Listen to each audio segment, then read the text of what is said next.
what's going on. So I'm studying the book of Genesis and something just jumped out at me. And I want to title this, You Can't Make Him Love You. You can't turn him into a husband. You can't make him be a father. And we're going to start in Genesis 31 through 35. When the Lord saw that Leah was not loved, he enabled her to conceive, but Rachel remained childless. Leah became pregnant and gave birth to a son. She named him Reuben, for she said, "It's because the Lord has seen my misery, and surely my husband will love me now." Verse 33, she conceived again. When she gave birth to her son, she said, "Because the Lord has heard that I am not loved, he gave me this one too." So that she named him Simeon. Verse 34, again she conceived, and when she gave birth to her son, she said, "Now at last my husband will become attached to me, because I have borne him 3 sons." So he was named Levi. Ladies, you cannot make that man love you. You can't even make him be a father if he's not ready to be a father. And a man that doesn't have a father in his life most likely is not ready to be a father, because he doesn't know what it looks like. So you can't force him by having his children and think that he's going to stay around and be faithful and be a father to you.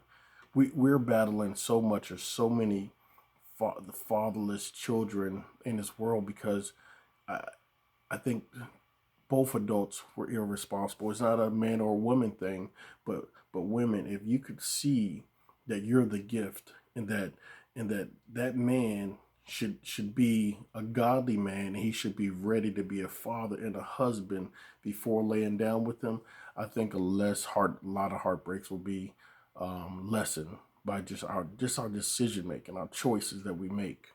But something wonderful happens to Leah in verse 35. She conceived again, and when she gave birth to her son, she said, "This time I will praise the Lord."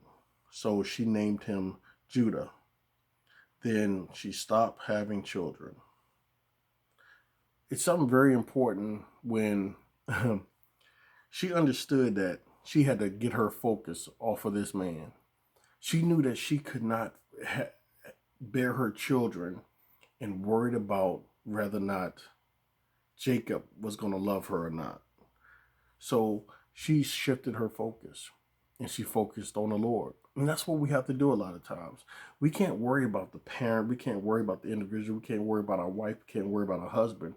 We still have to remain and focus on the Lord, because he's the only one that can change hearts.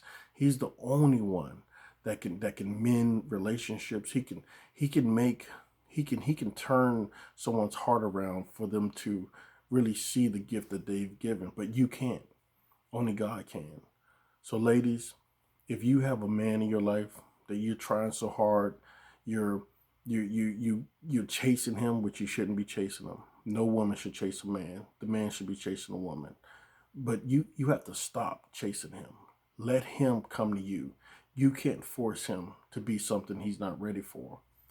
We have to understand that, is that we can see a lot of beauty in a person, and we can, and not everyone that we're supposed to meet and date are supposed to be the people that we marry. Sometimes people come in your life for a lesson, and God is going to prepare you for your blessing if you just not rush into these pointless type of relationships. But Leah eventually understood and saw that, listen, I can't worry about him. He's in love with another woman. Because if you back up, Jacob wanted to marry Rachel. So Leah had to come to that conclusion that this man is in love with another woman. So why am I chasing him? I need to focus on my sons and raising my family. I can't turn this man into a husband. I can't make him be something that's not in his heart. And that's just my nuggets on this whole patches that I just read. It's so wonderful how God just gives us this wisdom in his word to see. Sometimes we just have to move on, and we have to trust in him. Have a good one.